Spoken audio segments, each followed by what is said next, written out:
नमस्कार, स्वागत है आपका। वक्त हो चला है प्राइम टाइम एक्सक्लूसिव का। मैं हूं आपके साथ आशा झा और आज 9 सीटें, सियासी फसाद, लव जिहाद, वोट जिहाद। यह यूपी उपचुनाव का वो खाका है जो स्पष्ट बताता है कि उपचुनाव के मुद्दे क्या है, सियासी पार्टियों की रणनीतियां क्या है, कौन विभाजित करती लकीर के इधर और कौन उधर खड़ा है। सब कुछ मुद्दों, बयानों और वार पलटवार से स्पष्ट हो चुका है।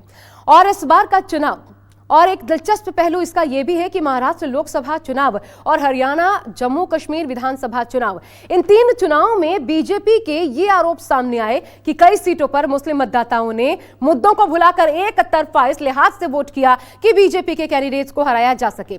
बीजेपी ने वोट जिहाद से इसे जोड़ा और इसकी तोड़ के तौर पर बीजेपी अपने ट्राइड एंड टेस्टेड हिंदुत्ववादी एजेंडे का सबसे बड़ा एक्सपेरिमेंट यूपी उपचुनाव में करने जा रही है। यह कितना कारगर होगा, यह नतीजा ही तय करेगा कि आगे बीजेपी की सियासी दशा और दशा क्या होगी। देखिए,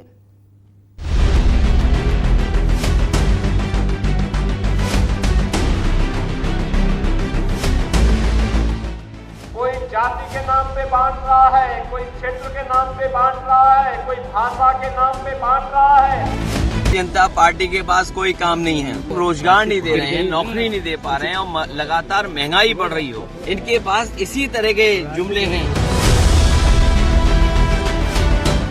खतरे में अगर कोई है तो वह श्री राहुल गांधी जी और श्री अखिलेश यादव जी की राजनीति खतरे में।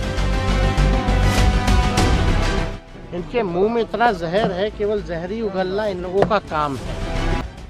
यूपी देश का वो सूबा जिसे राजनीति की पाठशाला भी कहा जाता है, जिसका सियासी समीकरण का असर न सिर्फ प्रदेश बल्कि दिल्ली दरबार के सत्ताधीश का फैसला भी करता है। और उसी यूपी में अब एक बार फिर चुनावी बयार बह रही। 9 सीटों पर उपचुनाव है और जैसे जैसे उपचुनाव की घड़ी नजदीक आ रही, प्रदेश में सत्ता पक्ष और विपक्ष की सियासी जंग और भी तेज होती जा रही। ये बांटने वाले तत्व, इनमें रावण और दुर्योधन का ही डीएनए इसमें काम कर रहा है। और याद करना, जब भी आप इन लोगों को बांटने वाले तत्वों को धोखे से अगर मौका दे दिया, ये फिर वही काम करेंगे, गुंडागिर्दी का, अराजकता का, दंगा कराने का। समाजवादी और कांग्रेस की जो रणनीति है उसी से पस्त हो गए। ये हमारी स्ट्रेटेजी का हिस्सा है कि हमारे रणनीति है कि हम लोग मिल करके इस तरह लड़ रहे हैं, न केवल अभी लड़ रहे हैं, इंडिया गठबंधन मजबूत करेंगे और 27 में भी इनको हराने का काम करेंगे। ये जो कार्य हुआ है, जिन लोगों को नहीं करना था वे प्रश्न पहले खड़ा करते थे आपके अस्तित्व के लिए, राम भक्तों पर गोलियां चलाते थे। और आज जब विकास हो रहा है तो विकास में किसी प्रकार से बैरियर बनना है। भारतीय जनता पार्टी के पास कोई काम नहीं है, रोजगार नहीं दे रहे हैं, नौकरी नहीं दे पा रहे हैं और लगातार महंगाई बढ़ रही हो, जिसकी सरकार में भेदभाव हो रहा हो, आरक्षण से खिलवाड़ हो रहा हो और संविधान को समय समय पर ये चोट पहुंचा रहे हो। इनके पास इसी तरह के जुमले हैं। 9 सीटों पर उपचुनाव अब उपचुनाव नहीं रह गया, बल्कि अब ये वो सियासी जंग बन गई है जिसे सीएम योगी और सपा प्रमुख अखिलेश यादव ने अपनी साख का सवाल बना लिया है। हालात ये हैं कि हर बीतते वक्त के साथ दोनों दल एक दूसरे पर आक्रामक होते जा रहे हैं और इनके सियासी जंग का ब्रह्मास्त्र बना है पोस्टर। वो पोस्टर्स जिसके सहारे दोनों ही दल अपने अपने समीकरण को साधने में लगे। 9 सीटों की जंग कितनी आक्रामक हो चुकी है, इसका अंदाजा इन पोस्टर्स से लगाया जा सकता है। एक तरफ योगी का बटेंगे तो कटेंगे के नारे वाले पोस्टर जगह जगह चस्पा है, तो वहीं समाजवादी पार्टी ने भी पोस्टर्स की झड़ी लगा दी। 27 के सत्ताधीश से लेकर बीजेपी के बटेंगे तो कटेंगे के खिलाफ पोस्टर चस्पा कर दिया है। लखनऊ में समाजवादी पार्टी के कार्यालय के बाहर लगा ये सबसे लेटेस्ट पोस्टर है, जिस पर लिखा है, मठाधीश बांटेंगे और काटेंगे, पीडीए जोड़ेगी और जीतेगी। इस पोस्टर के माध्यम से समाजवादी पार्टी बीजेपी के हिंदुत्व को चैलेंज देने का राजनीतिक संदेश देने की कोशिश कर रही। कटोगे बटोगे बयान के बाद यूपी की सियासत गर्मा गई है। उसके बाद लगातार समाजवादी पार्टी कार्यालय के बाहर पोस्टर लगाए जा रहे हैं। आप तस्वीरों में देख सकते हैं कि पीडीए जोड़ेगी और जीतेगी, साइकिल चुनाव चिन्ह है। नीचे अमित चौबे जिन्होंने ये पोस्टर लगवाया है, वो ये विधानसभा महाराजगंज के नेता हैं समाजवादी पार्टी के, और इन्होंने ये नेता लगवाया। जो कटोगे बटोगे बयान आया मुख्यमंत्री योगी आदित्यनाथ का, वो तब आया जब यूपी में उपचुनाव का ऐलान हुआ और उन्होंने इस नारे को दिया और उसके बाद से जैसे यहाँ पर पोस्टर वॉर छिड़ गई है और पोस्टर वॉर छिड़ने के बाद से लगातार ये पोस्टर के माध्यम से उनको जवाब दिया जा रहा है। दरअसल इन पोस्टर्स के पीछे एक बड़ा सियासी मकसद छिपा है। एक तरफ बीजेपी बटेंगे तो कटेंगे वाले नारे से जनता के बीच ये मैसेज देने की कोशिश कर रही है कि हिंदू एकता से ही प्रदेश का विकास हो सकता है। वहीं समाजवादी पार्टी अपने पोस्टर्स के माध्यम से बीजेपी को बांटने वाला करार देने में जुटी है। ये संदेश दे रही है कि समाजवादी पार्टी सबका साथ सबका विकास वाले फॉर्मूले पर यकीन रखती है। राष्ट्र तब सशक्त होगा जब हम एक रहेंगे, नेक रहेंगे, तभी नेक रहेंगे। बटेंगे तो कटेंगे। ये पीडीए की ताकत से घबरा करके ये नारा निकाला गया है और ये किस लैब में तैयार हुआ है और सबसे सुटेबल व्यक्ति कौन हो सकता था, उसके लिए हमारे मुख्यमंत्री जी को आगे लाया गया। इस बार पीडीए लोगों को जोड़ेगा। पीडीए की बढ़ती हुई ताकत से बीजेपी घबराई हुई है। बीजेपी और समाजवादी पार्टी में जंग कितनी भीषण हो चली है, इसका अंदाजा इसी बात से लगाया जा सकता है कि हर बीतते दिन के साथ एक नया नारा सामने आता है और इस नारे पर जमकर सियासत होती है। ऐसे में सवाल ये उठता है कि क्या नारों से तय होगा उपचुनाव का विजेता। इसकी शुरुआत सीएम योगी आदित्यनाथ ने 27 अगस्त को किया। कहा बटेंगे तो कटेंगे। उसके बाद अखिलेश यादव का बयान आया 25 अक्टूबर को, पीडीए न बटेगा न कटेगा। फिर इस लड़ाई में शिवपाल यादव भी कूद पड़े। उन्होंने एक कदम आगे बढ़कर अपने अंदाज में धमका दिया। कहा न बटेगा न कटेगा, जो ऐसी बात करेगा वो पिटेगा।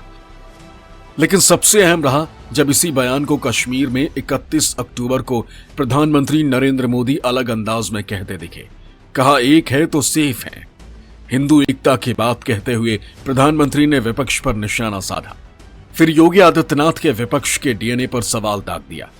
31 अक्टूबर को ही दिवाली के दिन सीएम ने कहा बांटने वालों में दुर्योधन रावण का डीएनए। इसके बाद समाजवादी पार्टी ने एक नया नारा दिया, जुड़ेंगे तो जीतेंगे। और अब एक और नए किस्म के नारे से यूपी की राजनीति को साधने की समाजवादी पार्टी की कोशिश है।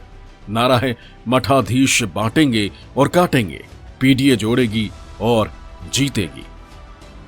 इस तरह का बयान, कटोगे बटोगे, बटोगे तो कटोगे, ये देश की संस्कृति के लिए, देश की आपसदारी के लिए, भाईचारा के लिए ये ठीक नहीं है। देश कभी नहीं बच सकता है। Bharatiya Janata party divide and rule ये नहीं चलने वाला है।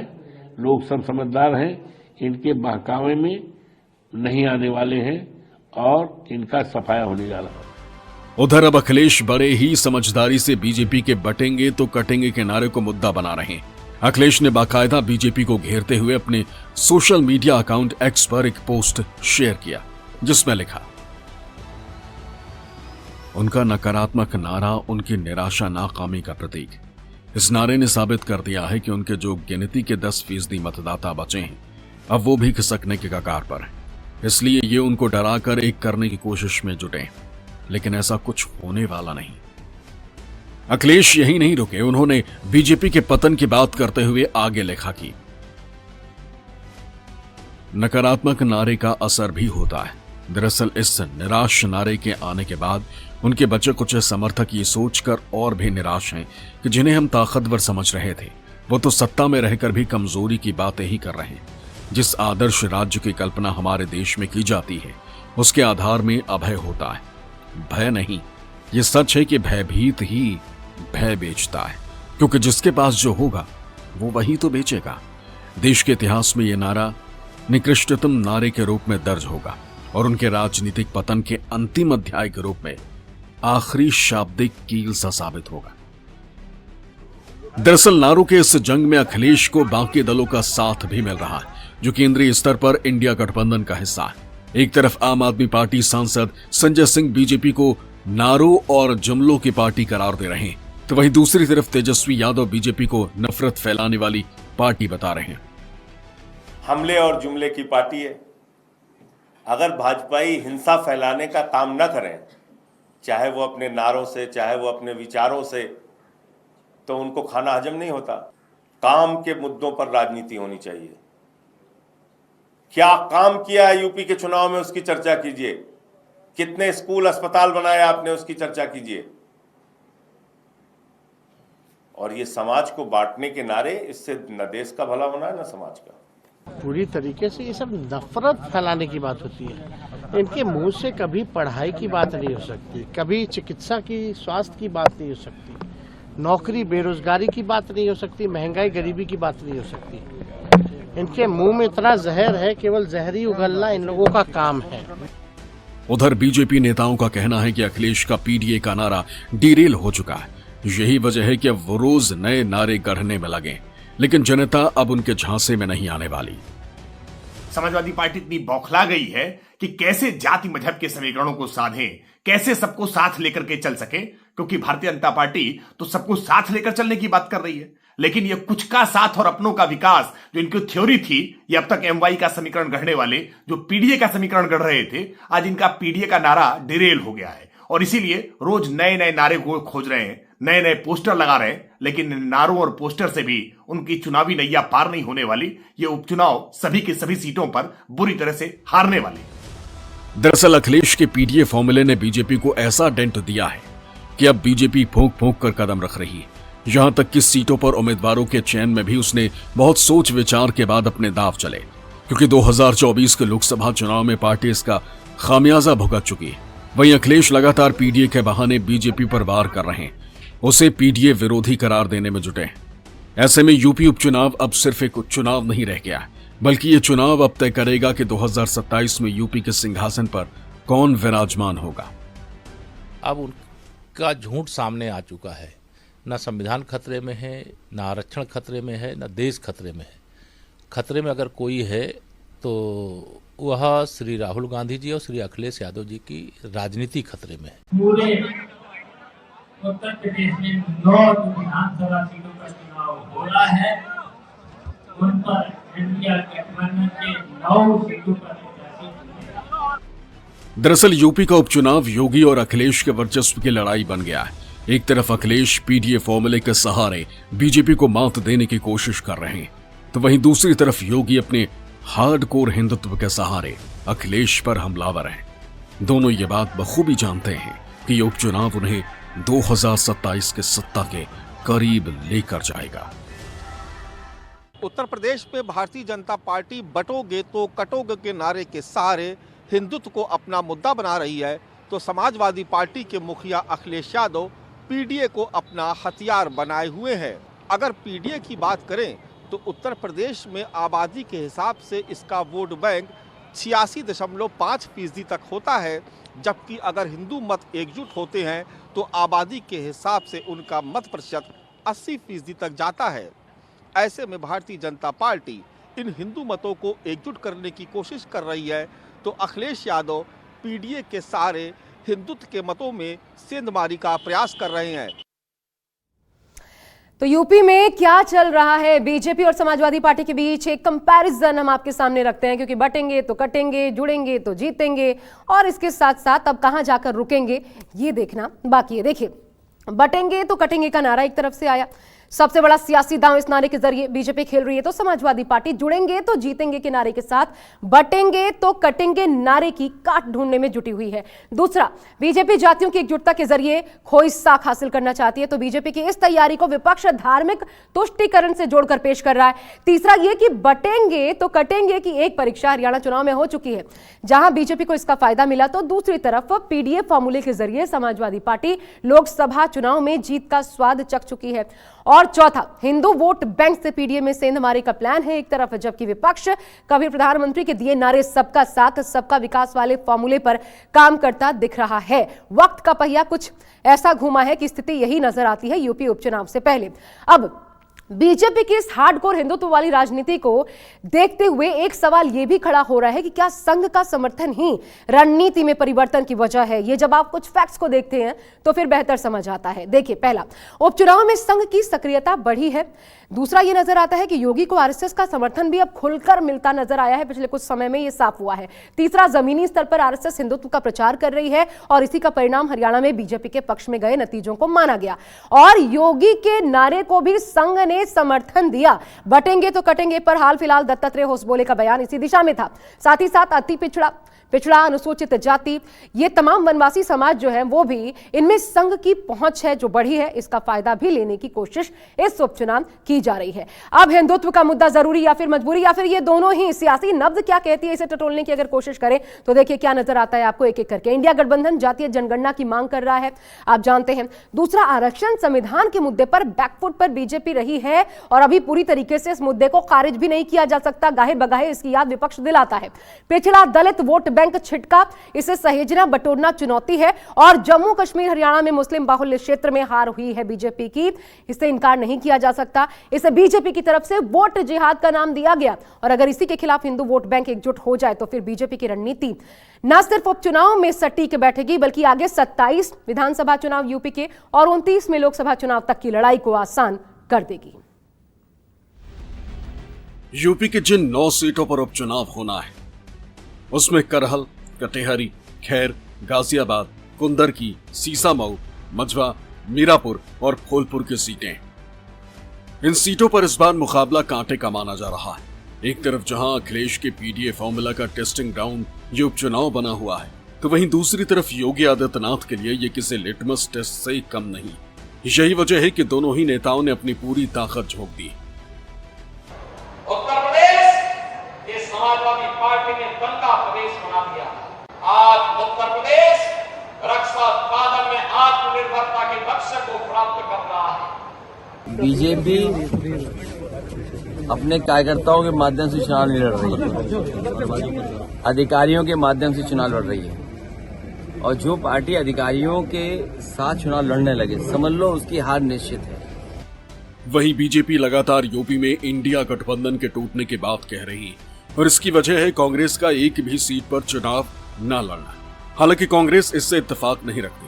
कांग्रेस का साफ कहना है कि इंडिया गठबंधन यूपी में मजबूती के साथ टिका और 9 की 9 सीटों पर बीजेपी को हराने जा रहा है। श्री अखिलेश यादव जी स्वयं गहरे तनाव के दौर से गुजर रहे हैं क्योंकि यूपी के उपचुनाव में कांग्रेस ने उनका साथ छोड़ दिया है और कांग्रेस ने महाराष्ट्र और झारखंड में समाजवादी पार्टी का साथ छोड़ दिया है। श्री अखिलेश यादव जी जो उपचुनाव हो रहा है उसमें 9 की 9 सीटें हार रहे हैं। हम लोग कंधे से कंधा मिला के उनकी जीत के लिए कोशिश करेगी कांग्रेस यहाँ पे। पूरे बीजेपी का यही है कि समाज को बांटो और राज करो, क्योंकि ये गंगा जमुनी तहजीब जो है ये हमारे यूपी की पहचान है। इसको नष्ट करने की कोशिश बीजेपी कर रही है और ये होगी नहीं कभी। दरअसल हरियाणा चुनाव के बीचों बीच यूपी के मुख्यमंत्री ने जिस तरह ये नारा देकर जातियों को एकजुट करने की कोशिश की उसका नतीजा भाजपा के लिए सुखद रहा। इसी चुनाव में संघ की सक्रियता को भी जीत का एक बड़ा फैक्टर माना जा रहा है, जबकि लोकसभा चुनाव में संघ की जमीन पर सक्रियता कम होने का परिणाम साफ तौर पर दिखा। अब भाजपा के लिए बहुत अहम यूपी विधानसभा उपचुनाव में सारी जिम्मेदारी योगी आदित्यनाथ पर है। ऐसे में उनकी ब्रांड हिंदुत्व की छवि के साथ सभी जातियों को एकजुट करने के लिए इस नारे पर पार्टी के रणनीतिकार भरोसा कर रहे हैं। बटेंगे तो कटेंगे का नारा उपचुनाव के केंद्र में है और इसके पीछे की वजह यह है कि विपक्ष जातियों पर फोकस कर रहा है और एनकाउंटर से लेकर पुलिस हिरासत में हुई मौतों को जाति खांचे में बांटकर योगी सरकार को पुरजोर घेरने की कोशिश कर रहा है। ऐसे में जातियों को एकजुटता का संदेश देने के लिए पार्टी ने योगी के इस एग्रेसिव नारे बटेंगे तो कटेंगे को उपचुनाव के केंद्र में उतारा है, ताकि न सिर्फ उपचुनाव में बल्कि 2027 में होने वाले विधानसभा चुनाव में सत्ता की हैट्रिक लगाई जा सके। तो अब उपचुनौतियों की बात कर लेते हैं। इंडिया और एनडीए किसकी क्या चुनौती है एक एक करके आपको दिखाते हैं। देखिए, सबसे पहली बात जो नजर आती है, योगी आदित्यनाथ के लिए सहयोगियों की नाराजगी एक विषय है, नुकसान का सबब बन सकती है। तो अखिलेश यादव सहयोगियों से कोऑर्डिनेशन बिठाने से ज्यादा सब कुछ ठीक है दिखाने में लगे हुए। दूसरा, योगी आदित्यनाथ के लिए इस चुनाव पीडीए नैरेटिव को तोड़ना चैलेंज है। अखिलेश यादव हिंदू विरोधी नैरेटिव को तोड़ना चाहते हैं। एक और चुनौती असर करती है, गैर Yadav Jatav OBC vote bank को जोड़ना, तो दूसरी तरफ पीडीए के साथ अगड़े वोट बैंक को जोड़ना अखिलेश यादव के सामने ये एक चुनौती के रूप में शामिल होगा। और संगठन में आपसी तालमेल बिठाना सबसे बड़ा चैलेंज योगी आदित्यनाथ के लिए हाल फिलहाल के दिनों में दिखा है। तो दूसरी तरफ जमीनी स्तर पर पकड़ की लड़ाई होगी अखिलेश यादव के लिए, यानी मुद्दों, रणनीतियों, हार्डकोर हिंदुत्व, पीडीए, सबकी परीक्षा और पास या फेल इस उपचुनाव के नतीजों से यह साफ हो जाएगा। और जो सबसे कड़ी टक्कर, बड़ी टक्कर होगी वो इस बात की होगी कि यूपी में सबसे बड़ा नेता, सबसे बड़ा चेहरा कौन। फिलहाल एक छोटा सा ब्रेक हम ले रहे हैं, आप देखते रहिए न्यूज़ 24।